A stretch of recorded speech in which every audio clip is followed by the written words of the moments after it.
Hello friends, welcome back to cinema secrets. இன்னைக்கு இந்த வீடியோவில் நான் பேச போகிறது கிட்டத்தட்ட ஒரு நிமிஷம் இல்லை அதிகபட்சம் ஒரு 10 நிமிஷம் நடிக்கிறதுக்கு பல கோடி சம்பளம் வாங்கிய ஒரு சில நடிகர்கள்லாம் நம்ம தமிழ் சினிமாவில் இருக்கிறாங்க நண்பர்களே.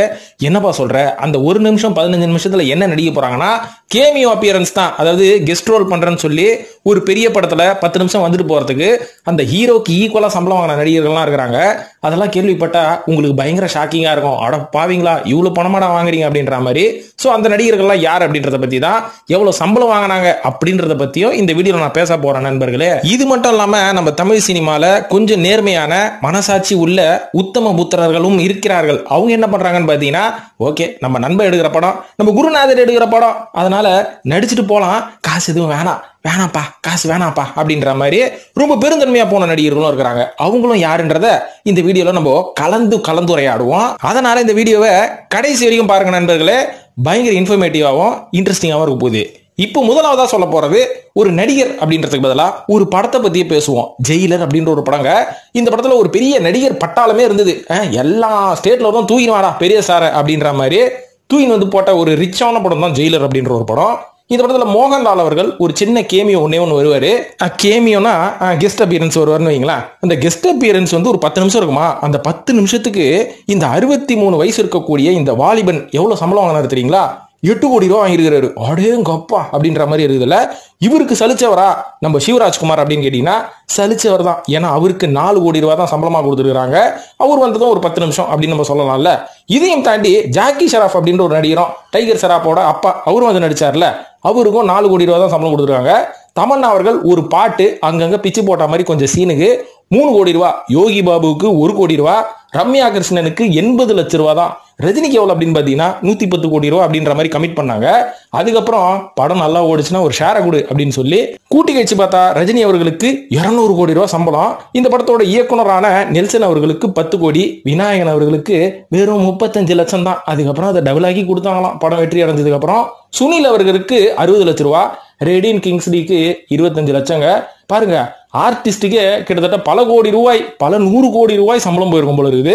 ஸோ ஆனால் அந்த கேமியோ பண்ணவங்களுக்கு இவ்வளோ கோடி ரொம்ப அதிகம் இல்லை. இரண்டாவதா சொல்ல போற ஒரு பிரம்மாண்ட படம், அதாவது ஒரு பேன் இண்டியா ஃபிலிம் அப்படின்னு சொல்லலாம், ட்ரிபிள் ஆர். இந்த படத்தோட டோட்டல் பட்ஜெட்டே எவ்வளோன்னு பார்த்தீங்கன்னா 550 கோடியில் எடுத்திருக்கிறாங்க. கலெக்ஷன் பண்ணது 1387 கோடி பாக்ஸ் ஆஃபீஸ் கலெக்ஷனு. வேற லெவல் இல்லைங்க. இந்த படத்தில் ஒரு வில்லேஜ் சீன் ஒன்று வரும். அந்த வில்லேஜ் சீனுக்கு அந்த வில்லேஜை செட்டு போட்டதுக்கே 40 கோடி ரூபா செலவு பண்ணியிருக்காங்களாம். இருந்தாலும் அந்த படத்தில் யாரெல்லாம் கேமியோ வந்தா? ஆலியா பட் வந்தாங்க, அதுக்கப்புறம் அஜய் தேவகன் வந்தாங்க, வேற யாருங்க வந்தா? இவங்க 2 பேர் தான் வந்தாங்க. இவங்க 2 பேருக்கு மட்டும் கிட்டத்தட்ட ஒரு 32 கோடிக்கு மேல சம்பளமா கொடுத்துருக்காங்க. ஏன்னா ஆலியா பட் அவர்கள் வந்ததுக்கு 9 கோடி சம்பளம், அஜய் தேவகனுக்கு 25 கோடி சம்பளமா. பாருங்களேன். அப்போ இந்த ஹீரோக்களுக்கு எவ்வளவு கொடுத்துருப்பாங்க? ஜூனியர் என்டிஆருக்கு 45 கோடி, ராம் சரணுக்கும் 45 கோடி, அதுக்கப்புறம் இந்த படத்தோட இயக்குனரான ராஜமௌலி அவர்களுக்கு சம்பளம்லாம் கிடையாது, 30% ஷேரு. வேற லெவல்ல. சரி, ஓகே. இதுக்கு அடுத்ததா சொல்ல போற இன்னொரு படம், மூன்றாவதா சொல்ல போறது ரஜினி அவர்கள் வந்து போன லால் சலாம் படத்தை பத்தி சொல்லலாம். கிட்டத்தட்ட ரஜினி அவர்கள் இந்த படத்துல ஒரு எக்ஸ்டெண்டட் கேமியோ பண்ணிருப்பாரு. இதுல ஒரு தமாசான விஷயம் என்ன தெரியுமா? ஃபர்ஸ்ட் ரஜினி அவர்கள் வச்சு எடுத்த ஃபுட்டேஜ் எல்லாம் தொலைச்சிட்டாங்களாம், காலி ஆயிடுச்சு, எங்க போச்சுன்னே தெரியல. அதுக்கப்புறம் மறுபடியும் முதல்ல இருந்து எடுத்தாங்க. இதை முதல்ல நம்ம வீடியோல நான் தான் சொன்னேன். ஆனா அவங்க என்ன சொல்லிட்டு இருந்தாங்கன்னா, இல்ல ரஜினியை வச்சு இன்னும் நிறைய சீன் எடுக்கணும் நாங்க பிளான் பண்றோம், அதனாலதான் மறுபடியும் நாங்க ரஜினி வச்சு நிறைய சீன்ஸ் எடுத்துட்டு இருக்கோம்னு. கடைசியில விஷயம் எல்லாம் வெளில தெரிஞ்ச உடனே அவங்களே உண்மையை ஒப்புக்கொண்டார்கள். இப்படி நடந்தது லால் சலாம் கதை. ஆனா இருந்தாலும் அந்த 30 நிமிஷம் எக்ஸ்டெண்டட் கேமியோக்கு ரஜினி அவர்கள் வாங்கிய சம்பளம் 40 கோடி ரூபாய். இவங்க எல்லாரையுமே தூக்கி சாப்பிட்டார்ல அவரு. அது மட்டும் இல்லாம இந்த படத்துல ரஜினி அவர்கள் எக்ஸ்டெண்டட் கேமியோ தான். ஹீரோ வந்து விஷ்ணு விஷால் மற்றும் விக்ராந்த் தான். ஆனா அவங்களே பார்த்தா கொஞ்சம் கேமியோ மாதிரி தான் இருப்பாங்க. சம்பளம்லாம் இந்த அளவுக்கு தரல. இருந்தாலும் இந்த படம் 90 கோடி ரூபாய் எடுக்கப்பட்டு வெறும் 36 கோடி ரூபாய் மட்டும் தான் கலெக்ஷன் பண்ணிக்குது. அந்த அளவுக்கு புத்திசாலித்தனமா படத்தை எடுத்துருக்காங்க ரஜினி அவர்களின் மூத்த மகளான ஐஸ்வர்யா அவர்கள். ஸோ அந்த லட்சணத்தில் இருந்தது படம். அட்ரு ஃபெயிலியர், லைகா ப்ரொடக்ஷன் தான். இப்போ அடுத்ததா சொல்ல போற இன்னொரு மிக பிரம்மாண்ட படங்க, அதாவது பேன் இண்டியா ஃபிலிம் தான். நம்ம பேன் இண்டியா ஸ்டார் பிரபாஸ் அவர்கள் நடிக்க போறாரு. அந்த படத்தின் பேர் தான் கல்கி 2898 ஏடி, நாகேஷ்வின் அவர்களோட இயக்கத்துல. இந்த படத்துல வந்து சவுத் இந்தியா மற்றும் நார்த் இந்தியாவில் இருக்கக்கூடிய பெரிய பெரிய ஸ்டார்ஸ்லாம் வராங்க. அமிதாப் பச்சன் வராரு, தீபிகா படுகோன் வராங்க, திஷா பட்டானி வராங்க. கிட்டத்தட்ட 600 கோடி ரூபாய் உருவாகக்கூடிய ஒரு படம். இந்த படத்துல வந்து நம்ம கமலஹாசன் அவர்கள் ஒரு கேமியோ பண்ண போறாரு. வெறும் 10 நிமிஷம் தான் வந்துட்டு போறாராம். அவருக்கு 20 கோடி ரூபாய் சம்பளம், கேமியோக்கு 20 கோடி கொடுக்குறாங்க. அப்போ இந்த தீபிகா அமிதாப் பச்சனுக்கு எல்லாம் எப்படின்னு கேட்டீங்கன்னா, இதுக்கு முன்னாடி வாங்கின சம்பளத்தோட இந்த படத்துல இவங்க 2 பேருக்கும் சம்பளத்தை உயர்த்தி கொடுத்துருக்காங்க. ஏன்னா தீபிகா அவர்கள் ஃபைட்டர் அப்படின்ற ஒரு படத்துல வெறும் 15 கோடி தான் சம்பளம் வாங்கியிருக்காங்க. ஆனா இந்த படத்துல அவங்களோட சம்பளத்தை 18 கோடியா ஏத்திருக்காங்க. அமிதாப் பச்சன் அவர்கள் இதுக்கு முந்தைய படத்துல நடிக்கும் போது 10 கோடி தான் அவருக்கு சம்பளமே. ஆனா இந்த படத்துல 18 கோடி ரூபாய் வரைக்கும் அமிதாபோட சம்பளத்தை ஏத்தி கொடுத்துருக்காங்க. இது மட்டும் இல்லாம நம்ம கமல் அவர்களும் விக்ரம் படத்துல 50 கோடி தாங்க சம்பளம் அப்படின்ற மாதிரி அவர் போட்டிருக்கிறாரு கணக்குப்படி. ஆனா இந்த படத்துல வர 10 நிமிஷத்துக்கே ஒரு 20 கோடி ரூபாய் சம்பளம் கொடுத்துருக்காங்கல்ல. அப்பனா இது எவ்வளவு பெரிய பட்ஜெட் படம் பாருங்க. பிரபாஸும் சம்பளம் ஏத்திருக்காங்க. ஏன்னா ஆதிபுருஷ் படத்துக்கு 100 கோடி ரூபாய் தான் சம்பளம் வாங்கியிருக்காரு. இந்த படத்துல பிரபாஸ் அவர்களுக்கு 150 கோடி. சோ இருக்கிற காசுல முக்காவாசி காசு வந்து சம்பளமா போட்டாச்சு. மீதி இருக்கிறதுல என்னத்தை எடுக்க போறானுங்க அப்படின்னு நம்மளுக்கு தெரியல. ஆனா பெருசா வரும்ன்ற மாதிரி எதிர்பார்க்கப்படுது. இதே மாதிரி கொஞ்சம் வருஷத்துக்கு முன்னாடி ஓமை கடவுளே அப்படின்னு ஒரு படம் வந்து பாத்தீங்களா, கிட்டத்தட்ட ஒரு 10 கோடி ரூபாய் உருவான படம் அப்படின்ற மாதிரி சொல்றாங்க. ஆனா இந்த படத்துல நம்ம விஜய் சேதுபதி அவர்கள் ஒரு சின்ன எக்ஸ்டெண்டட் கேமியோ பண்ணியிருப்பாரு. இந்த கேமியோ பண்ணதுக்கு விஜய் சேதுபதி அவர்களுக்கு 75 லட்ச ரூபாய் சம்பளம் கொடுத்துருக்காங்களா. ஓகே, இது ஏதோ நியாயமான ஒரு விஷயம் தான். ஸோ இவ்வளோ நேரம் இவங்கெல்லாம் எவ்வளோ சம்பளம் வாங்கினாங்க, எத்தனை நிமிஷம் படத்தில் வந்துட்டு போனாங்கன்னு சொன்னல. ஆனால் ரொம்பவே பெருந்தன்மையான ஒரு சில நடிகர்கள்லாம் தமிழ் சினிமாவில் இருக்கிறாங்க. அவங்கெல்லாம் வந்து உங்களோட மரியாதைக்காக நான் நடிச்சு கொடுத்தேன் அப்படின்ற மாதிரி ஃப்ரீயாகவே நிறைய படத்தில் நடிச்சு கொடுத்துருக்காங்க. அவங்க வந்தனாலே அந்த படம் ஓரளவுக்கு கலெக்ஷன் ஆச்சுன்னு சொல்லலாம். அந்த நடிகர்கள் யாரு, அதெல்லாம் என்ன படம் அப்படின்றத அந்த லிஸ்ட்டை பவுத்து விடுறவாங்க. அதாவது நம்ம அந்த காலத்துக்கு போயிடலாம், 1964 போயிடலாம். காவல் தெய்வம்னு ஒரு படங்க. அதாவது அந்த காலத்தில் சிவாஜி கணேசன் அவர்களை பற்றி சொல்லணும்னா இந்த கேமியோ கெஸ்ட் அப்பியரன்ஸ் அப்படின்ற ஒரு விஷயத்தை ஆரம்பிச்சு வச்சதே அவர் தான் சொல்லலாம். ஏன்னா அந்த காலகட்டத்திலேயே சிவாஜி கணேசன் அவர்கள் நிறைய படத்துல கேமியோ அப்பியரன்ஸ் வருவாரு. ஸோ வர எந்த படத்துக்கும் அவர் பெருசா சம்பளமே வாங்க மாட்டாரு. ஆனா காவல் தெய்வம் படத்துல ஹீரோ யாருன்னு பாத்தீங்கன்னா சிவகுமார், ஹீரோயின் வந்து சவுகார் ஜானகி, லட்சுமி, இந்த மாதிரி ஆட்கள்லாம் நடிச்சிருப்பாங்க. இதுல சிவாஜி கணேசன் அவர்கள் வந்து ஒரு எக்ஸ்டெண்டட் கேமியோ பண்ணியிருப்பாரு. இந்த கேமியோ வந்ததுக்கு சிவாஜி கணேசன் அவர்கள் எனக்கு எந்த சம்பளமும் வேணாம் அப்படின்னாரா. ஆனா இருந்தாலும் அந்த படத்தோட இயக்குனர் கே விஜயன் இருக்காரு பாத்தீங்களா, அவரு இந்திரா காந்தி அவர்கள் அவருக்கு கொடுத்த ஒரு கோல்டன் கிஃப்ட் பெண்ணை இவருக்கு கிஃப்ட் பண்ணியிருக்காரு. அந்த அளவுக்கு ஒரு பெருமையான மனிதர்கள். இதுக்கப்புறம் வந்து நம்ம ராவன் அப்படின்ற ஒரு ஹிந்தி படம் பார்த்திருப்போம். ஷாருக் கான் அவர்கள் நடித்த ஒரு ரோபோ படம். இந்த படத்துல வந்து முதல்ல ரஜினி அவர்களை நான் சிட்டி ரோபோவா கொண்டு வர போறேன்னு சொன்னாங்க. ஆனா ஆரம்பத்தில் அவர்கள் ரஜினி வந்து பெருசா இன்ட்ரெஸ்ட் காமிக்கல.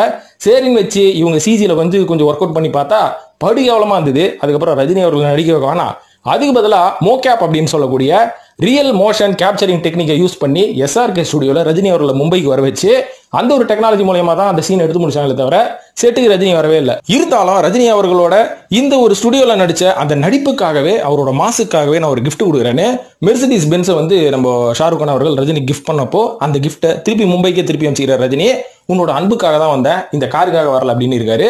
ஸோ இதில் யார் பெருந்தன்மையான ஆளு? 2 பேருமே பெருந்தன்மையான ஆள் தான். இதே மாதிரி அவனிவன் ஒரு படம் பார்த்திருப்போம். இந்த படத்துல சூர்யா அவர்கள் ஒரு சின்ன கேமியோ பண்ணியிருப்பாரு. இது கூட எதுக்கு வந்தாருன்னா பாலா அவர்கள் மேல இருந்த அதிகப்படியான மரியாதைனால நான் வந்தேன், ஃப்ரீயாவே நடிச்சு கொடுத்தேன் அப்படின்னாரு. ஆனா இப்போ இப்போ ஒரு படம் போயிட்டு இருக்குது. எனக்கு படம் வணங்கான். இந்த படத்துக்கு அப்புறமா சூர்யா அவர்களை நம்ம பாலா அவர்கள் கூப்பிட்டிருந்தாருன்னா சத்தியமா போயிருக்க மாட்டாரு. இதே மாதிரிதான் சூர்யா அவர்கள் நடித்த கமல் அவர்கள் நடித்த விக்ரம் படத்துல சூர்யா அவர்கள் ரோலெக்ஸ் கேரக்டர் பண்ணதுக்கு ரோலெக்ஸ் வாட்ச் கொடுத்தாரு அப்படின்றது பட்டி தொட்டி எங்கும் எல்லாருக்குமே தெரியும்ல.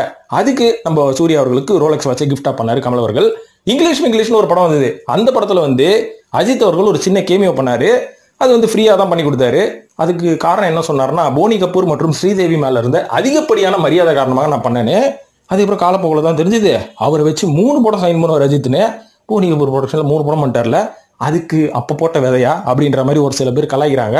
இது மட்டும் இல்லாம படைத்தலைவன் அப்படின்ற நம்ம கேப்டன் அவர்களோட இளையமகன் நடிக்கக்கூடிய படத்துல ராகவா லாரன்ஸ் அவர்கள் ஃப்ரீயாவே நடிச்சு கொடுக்குறாரு. கிட்டத்தட்ட ஒரு 15-20 நிமிஷம் அந்த படத்துல வராராம். அதுக்காக ஒரு வாரம் ஷூட் போயிருக்கிறாரு, ஒரு பைசா கூட வாங்கல. இதையும் தாண்டி சிம்பு அவர்கள் காக்கா முட்டை, லட்டு தின்ன ஆசையா இந்த படத்துல எல்லாம் சின்ன சின்ன கேமியோ வருவாரு. ஏன் கோவா படத்துல கூட வருவாரு.